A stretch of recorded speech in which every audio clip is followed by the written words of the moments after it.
விவசாய உறவுகளுக்கு அனைவருக்கும் வணக்கங்க. இன்றைக்கி வந்து நம்ம வந்து என்ன பார்க்க போகிறோன்னா, நாட்டுக்கோழி வளர்ப்பில் நிறைய பேருக்கு வந்து கோழி வந்து திடீர்னு இறந்துருது அப்படின்னு சொல்கிறாங்க.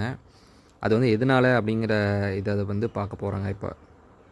இப்போ பார்த்தீங்கன்னா, நம்ம வந்து கோழியை வந்து ஆரோக்கியமாக இருக்கா இல்லையான்ட்டு ஈஸியாக வந்து கண்டுபிடிச்சிடலாங்க. கோழிகள் வந்து பார்த்திங்கன்னா, கோழியோட எச்சத்தில் பார்த்திங்கனாவே நம்ம வந்து கோழிகள் வந்து ஆரோக்கியமாக இருக்கா இல்லையா அப்படின்னு சொல்லிட்டு ஈஸியாக பார்த்துடலாங்க. நம்ம பண்ணையில் கோழிகளோட எச்சத்தை தான் நம்ம வந்து இன்றைக்கி வந்து பார்த்துட்ருக்கோங்க.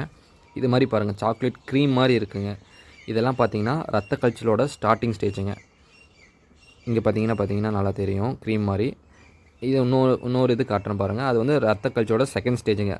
கொஞ்சம் ரத்தமாகவே வந்திருக்கும். அதோட எச்சத்தில் பார்த்திங்கன்னா இது வந்து செகண்ட் ஸ்டேஜுங்க.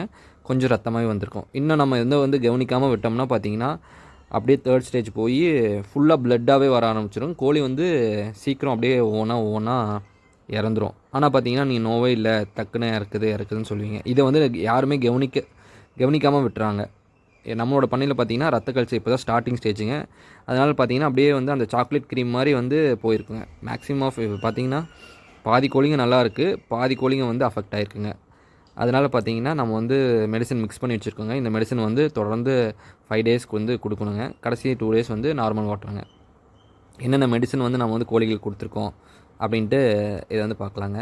மெயினாக கோழிகள் வந்து ரத்த கல்ச்சல் இருக்கான்ட்டு யாரும் வந்து கவனிக்கிறதில்ல. ஏன்னா வந்து கோழிங்க வந்து சோர்ந்து நிற்காதுங்க, குறுகின மாதிரி இருக்கும். தீனி எடுக்காமல் எல்லாமே தீனி எடுக்குங்க, தண்ணி குடிக்கும். பட் ஆனால் ரத்த கல்ச்சல் இருக்கும், ஆக்டிவாகவே இருக்கும். கோழிகள் வந்து ஆக்டிவாகவே இருக்கும். நீங்கள் கோழிகள் ஆக்டிவாக தான் இருக்குது அப்படின்னு சொல்லிட்டு நீங்களும் வந்து பெருசாக ஒன்றும் கவனிக்க மாட்டீங்க. இது பார்த்தீங்கன்னா எல்லா கோழியுமே ஆக்டிவாக தான் இருக்குங்க. ஒரு கோழி கூட சோர்ந்து இருக்காதுங்க. எல்லா கோழியுமே ஃபீட் எடுத்துக்கும், எல்லா கோழியுமே வாட்டர் இன்டேக் எடுத்துக்குங்க.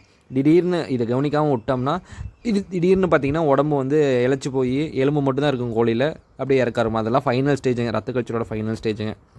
இதை நம்ம கவனிக்காமல் விட்டோம்னா பண்ணையில் இருக்க ஒவ்வொரு கோழியாக எல்லாமே அஃபெக்ட் ஆகிடும். மெயினாக ரத்த கல்ச்சல் வரதுக்கான ரீசன் வந்து 2-3 இருக்குங்க. நம்மளோட பண்ணை வந்து சுத்தம் இல்லாமல் இருக்கிறதுங்க. அது இல்லாமல் நம்ம கோழிகள் எச்சம் போடுற இடம் வந்து பார்த்திங்கன்னா ஈரமாகவே இருக்கிறது. சில இடம் பார்த்திங்கன்னா வந்து ஒசுமல் பூமியாக இருக்குங்க. அது எல்லாமே ஈரமாகவே இருந்துச்சுன்னா அந்த எச்சம் வந்து காஞ்சிட்டா பிரச்சனை இல்லைங்க. இல்லை டெய்லியும் க்ளீன் பண்ணிட்டிங்கன்னா பிரச்சனை இல்லை. அது வந்து 1 மாதம் இல்லை 2 மாதம் வந்து அப்படியே போட்டிருக்கீங்க, ஈரமாகவே இருக்குது அப்படிங்கிற பட்சத்தில் வந்து இந்த ரத்த கல்ச்சல் நோய் வந்து சீக்கிரமாக போகிறோங்க. அதே மாதிரி உங்களோட ஃபீடு வந்து பார்த்திங்கன்னா இப்போ ஊற வச்சு போடலாங்க.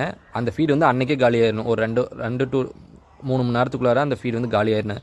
அந்த ஊற வச்ச தீனி வந்து அடுத்த நாள் வரைக்கும் இருந்துச்சுன்னா அது வந்து ஃபங்கஸ் ஃபார்ம் ஆயிருங்க. ஃபங்கஸ் ஃபார்ம் ஆச்சுனாலும் ரத்த கல்ச்சல் பச்சை கல்ச்சல் வருங்க. ஃபங்கஸ் ஃபார்ம் ஆச்சுன்னா பச்சை கல்ச்சல் வருங்க.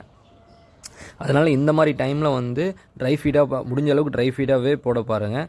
அதே மாதிரி ஃபீடில் வந்து எந்த விதமான மாய்ஸ்சர் கண்டென்ட் இருக்கக்கூடாதுங்க. ஃபீடு வந்து பார்த்திங்கன்னா நல்லா வந்து வரன்னு இருக்கணுங்க. நல்லா காஞ்ச ஃபீடாக இருக்கணுங்க. அப்போ தான் வந்து இந்த ரத்த கல்ச்சல் வந்து கண்ட்ரோல் பண்ண முடியுங்க. நீங்கள் மெடிசன் கொடுத்து ரெக்கவர் பண்ணாலும் திருப்பி ஒரு 10 நாள் கழித்து சேம் ப்ராப்ளம் வந்து வருங்க. நீங்கள் வந்து உங்களோட பண்ணையை வந்து ஃபுல்லாக வந்து டிஸ்இன்ஃபெக்டன் பண்ணுங்க. நம்ம பார்த்திங்கன்னா ஃபுல்லாக வந்து க்ளீன் பண்ணிவிட்டு இருக்கிற எச்சத்தெல்லாம் அள்ளிட்டு கீழே வந்து சின்னாம்பு தூள் வந்து போட்டிருக்குங்க. சின்னாம்பு பவுடர் வந்து போட்டிருக்கோம். அது கூட வந்து ப்ளீச்சிங் பவுடரும் போட்டு மிக்ஸ் பண்ணி போட்டிருக்குறேங்க. இது தொடர்ந்து ஒரு வாரம் ஒருக்கா ரிப்பீட் பண்ணிகிட்டே இருந்திங்கன்னா அந்த பாக்டீரியாவோட இது வந்து குறைஞ்சிருங்க. ரத்த கல்ச்சலுக்கான மெடிசன் பார்த்திங்கன்னா ஆம்ப்ரோலியம்னு சொல்லுவாங்க. அப்படி இல்லைன்னா சூப்பர் காக்ஸ் யூஸ் பண்ணலாங்க. நம்மளோட பண்ணையில் நான் சூப்பர் காக்ஸ் தான் யூஸ் பண்ணுறேங்க. இது பார்த்திங்கன்னா 1 kg பேக்கில் வருங்க. 100 கிராம் பேக்கெட்டாகவும் இருக்குங்க. 100 கிராம் பேக்கெட் 450 ரூபா வருங்க. 1 kg பார்த்திங்கன்னா 5600 சம்திங் வருங்க. 5600 வருங்க. கூட பார்த்திங்கன்னா ஆம்பர்ஃபோர்ட் யூஸ் பண்ணும்போது பார்த்திங்கன்னா ஆம்பர்ஃபோர்ட் ப்ளஸ் சாக்கோஃப்ரால் யூஸ் பண்ணலாங்க. இதில் பார்த்திங்கன்னா சூப்பர் காக்ஸ் யூஸ் பண்ணும்போது கண்டிப்பாக வந்து கெய்சால் ஃபோர்ட் வந்து யூஸ் பண்ணுங்கள். கெய்சால் ஃபோர்ட் வந்து எவ்வளோ யூஸ் பண்ணணும்னா ஒரு கிராம் வந்து 5 லிட்டரு தண்ணிக்கு வந்து யூஸ் பண்ணுங்க. 5 லிட்டர் வாட்டரில் மிக்ஸ் பண்ணிக்கலாங்க. சூப்பர் காக்ஸ் பார்த்திங்கன்னா 1 லிட்டருக்கு 1 கிராமுங்க. ரொம்ப சிவியராக இருந்தால் லிட்டருக்கு 2 கிராமுங்க 5 டேஸு. அப்புறம் வந்து டோசேஜ் வந்து ஒவ்வொரு நாளாக வந்து குறைச்சிக்கணுங்க. ஃபஸ்ட்டு 2 டேஸ் வந்து லிட்டருக்கு 2 கிராமுங்க. அப்புறம் வந்து 3வது நாள் 4வது நாள் பார்த்திங்கன்னா லிட்டருக்கு 1 கிராம். கடைசி 2 நாள் பார்த்திங்கன்னா வெறும் ப்ளைன் வாட்டர் மட்டும் வச்சா போதுங்க. நான் இந்த 3 காம்பினேஷன் தான் யூஸ் பண்ணுறேங்க. 5 to 7 டேஸ் வந்து கொடுப்பேங்க. உங்களுக்கு கோழிகள் வந்து இது கொடுத்திங்கன்னா ரெக்கவர் ஆயிருங்க.